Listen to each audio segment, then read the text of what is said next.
Raven Knight here, and it is that time, guys. It's time for another executions graded video. For those of you who don't know what this is a series where I take a look at all of For Honor's heroes, take a look at their unique executions, and give them a grade to find out just how good they really are. And today, with a brand new hero, the Khatun, it is time for us to take a look at Khatun's 4 unique executions and grade them to decide where Khatun stands in the grading.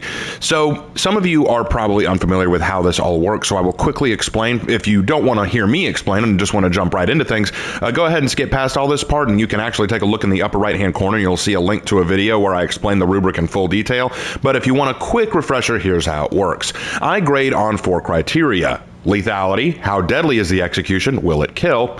Realism, is this something that could be realistically done? Is it physically possible?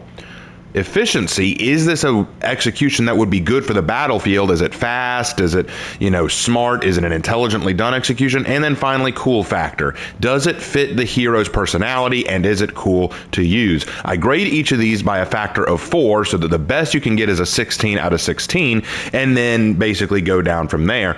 And then once I get a grade for that execution, I go through all the executions of that hero and average them out to get a final score for that hero. So Khatun has not been graded yet, so this is going to be a brand new grade to add to the roster. So I'm very, very excited. Let's not waste any time. Let's get right into it with the very first execution. First up is Bokh Champion.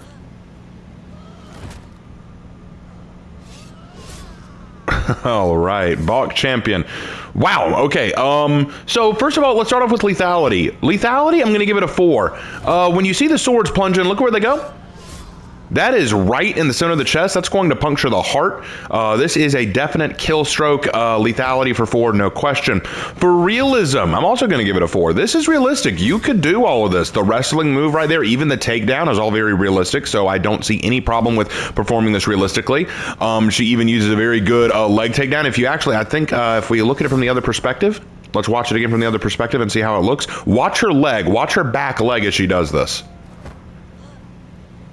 Oh, we don't get a good look at it. That's a shame. But I saw it in the initial execution. You see her back leg catch underneath his and then twist to kind of pull him off of his center of balance. Watch. An excellent takedown. Very, very well done. That felt very good. So, like I said, 4 for realism. However, for efficiency, I have to give it a 1. I have to give this a 1 for efficiency.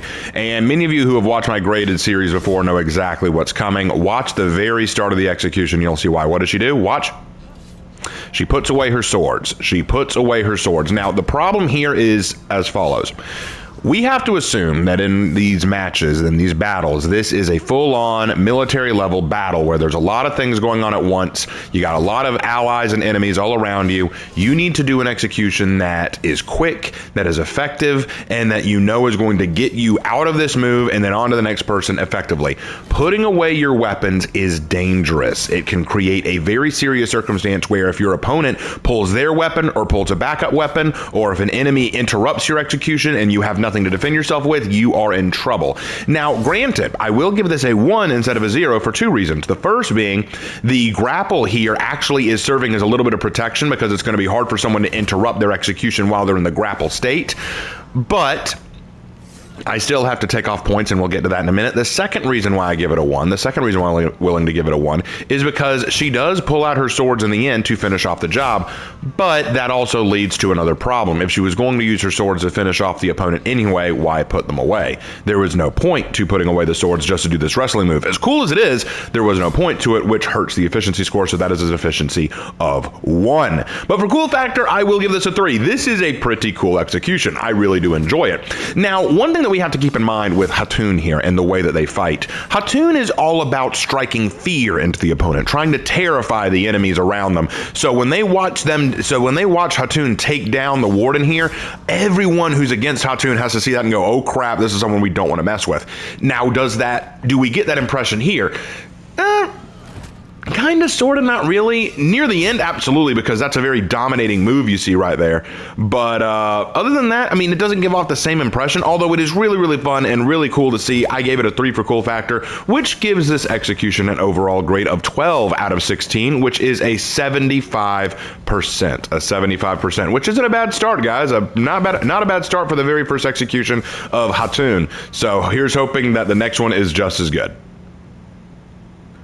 Next is Ceaseless Onslaught.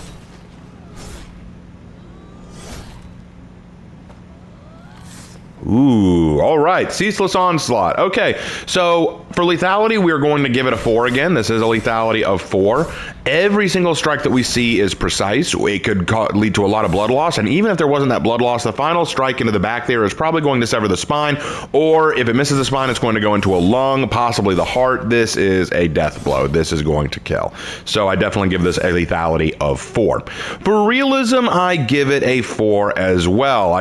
Nothing about this seemed impossible or inappropriate. It actually looked very realistic. We didn't see an arm go flying off. We didn't see a limb get torn asunder. Like, we don't see blood spraying in all directions. It seems actually pretty believable, I'd say. In fact, I'd say that they were a little bit held back with the blood splatter. Usually, there are times where I will see someone get hit by a blunt object and we just see blood spraying everywhere. Here, they seem a little bit more reserved, which I can appreciate. So definitely like that for realism. For efficiency, I give this a 3. This is very well done. I think the only problem I have here is that it is a little too slow. She takes her time with it, especially in the windup. It feels like she's just drawing it out. And granted, I think that works for her personality, which we'll talk about in cool factor. But in terms of efficiency, it doesn't work as well. Here's the thing. You can have as much bravado as you like, but if it hinders your ability to be effective on the battlefield, then that's a problem. So I give that a 3 for efficiency. However, for cool factor, I gave it a 4. This does very much fit her personality of wanting to draw out the fight a little bit to make it more terrifying,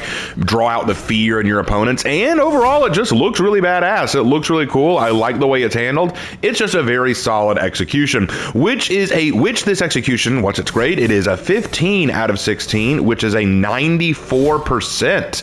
That's right, 1 point off of perfect. I really like that. A 94% is a great grade to start out with. So let's see what the next one has to offer.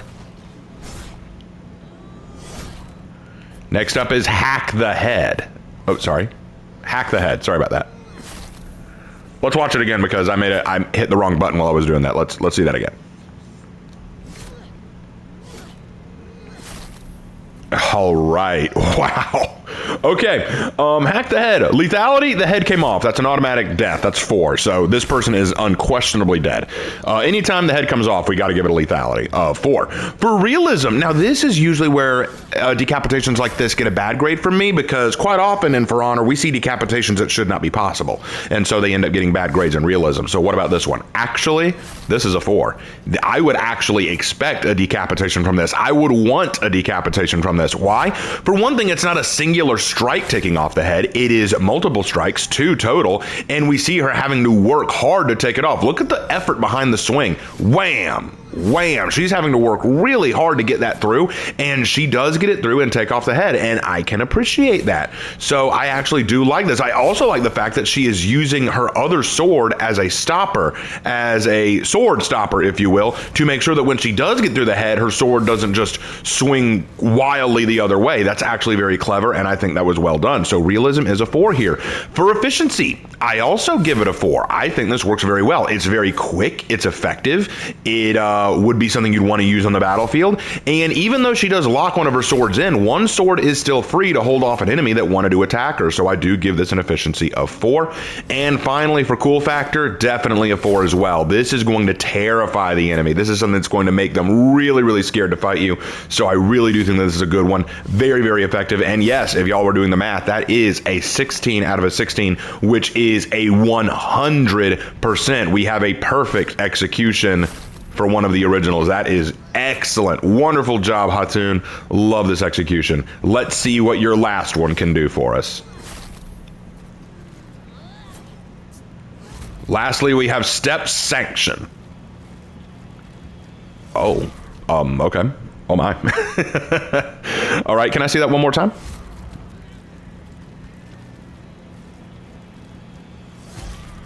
Okay. For lethality, that is going to be a 4. That is going to be a 4 for lethality. The swords are going right through the front, out the chest. That's going to puncture the lungs, probably even the heart. If they were just a little bit closer into the center, I think that'd be a perfect heart. Well, actually, maybe it is. Maybe it did get the heart. So yeah, that's definitely a kill. This is a definite kill. 4 for lethality. Y'all notice that all of Khatun's executions have gotten 4s for lethality? Is that not special? In fact, all of her executions so far have gotten 4s for realism too, except now. This one is going to get a 2 for realism, and I'll tell you why.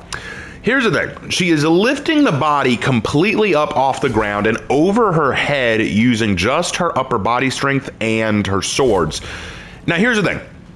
I'm not going to sit here and say, oh, she's a woman, she wouldn't possibly be able to do that, because let's be honest here. When it comes to For Honor, gender differences when it comes to strength aren't meaningful. Like, we've seen Warmonger and Black Priors flip things as big as Shugoki. So let's be real. The strength factor from sex is not a big deal. My issue here is the length of time she holds him up. Do you see that? Like, count the time. When she gets her arms all the way up to where she wants them and holds them, count how long it takes. Count along with me, folks. 1, 2, 3, 3.5 seconds, I would say. That's 3.5 seconds of holding this guy up. Not only did you lift this guy up that high, you're holding him that high for a long period of time. Now, I wouldn't mind if she just lifted him up fast and then slammed him. That would have been fine. I wouldn't have had a problem with that. But here, she's lifting and holding, and I have some trouble believing that she could do that. This is something that even, like, here's the thing. You'd have to be a bodybuilder. You'd have to be someone who's very much used to lifting weights like that to be able to do it, and I don't think she has the build for it. I could be wrong, but I do ask questions about the time it took for her to hold this guy up, so that does give it a 2 for realism. I do just ask questions about it, so that's why I do that. And for those of you saying, oh, it's not too bad, keep in mind, we're talking about a fully grown human male. Let's be nice and say that's about 200 pounds. That's 200 pounds you're lifting up at an angle. Like, this isn't even, she isn't even raising, this isn't like a dumbbell or a lift where you grab down and lift it and then put it over your head. She's holding him away from her body at an angle. Like, that's even more difficult on the arm. So, nah, fam, I don't see that. That's a 2 for me for realism. For efficiency, though, that is a 3. I'm going to give this a 3 for efficiency. It is more efficient than I was giving credit for, and plus one of the things I like about it is the body is being held in front of the face, so it's actually protecting the front of the body, but I see 2 problems. The first problem is you've locked your weapons into the body, and you can't protect yourself with weapons that are locked down, and 2, your back and sides are exposed. However, to be perfectly fair, if you notice an attack coming from the back or sides, you could easily drop the opponent and then get back to the defense. So I did give it a 3 for efficiency for that reason. So it's not the worst. It's just a few problems. But for cool factor, 4, 100% 4. If you are the enemy team and you see this, you are running the other way. This is mortifyingly scary. This is on the level of Vlad Tepes. This is on the level of Vlad the Impaler, because you're impaling an enemy, holding them up above your head, and just dropping them. That is peak. That is excellent. So that gives this execution a 13 out of 16, which is an 81%. Yep, 81%. So not bad. Not bad at all. Definitely a good execution. But now the big question must be asked. What's the average? Let's take a look. All right, guys, we've done it. We've looked at all 4 of the executions, and more will come in the future, I hope. But with all those executions in mind, we now have to get our average. So by adding all of the execution grades together and then dividing by 4, which is how you get the average, take notes, kids, for school, we get an average of 87.5. And since we round up in For Honor executions graded, she has an 88%. That's right, guys, 88% grade here. Now that, I will be honest, is actually really good. An 88% to start out with is not very common in the executions graded, but honestly, she came out really strong. These executions are very, very nice. Only one did not do great, in my opinion. That was just because the efficiency was bad because she put away her swords. Had she not done that, I think it would have been a lot better. But still, this was an excellent executions graded video, in my opinion. But what do you guys think? What did you think? Do you agree with my grades for the Khatun hero? What do you think about her executions? Which ones are your favorite? Like, do you think that this graded system worked well for her? Do you think that she's going to go higher in the future or lower in the future? Let me know what you guys think. Would love to hear your thoughts. And as always, guys, I will see you in my next video. Take care.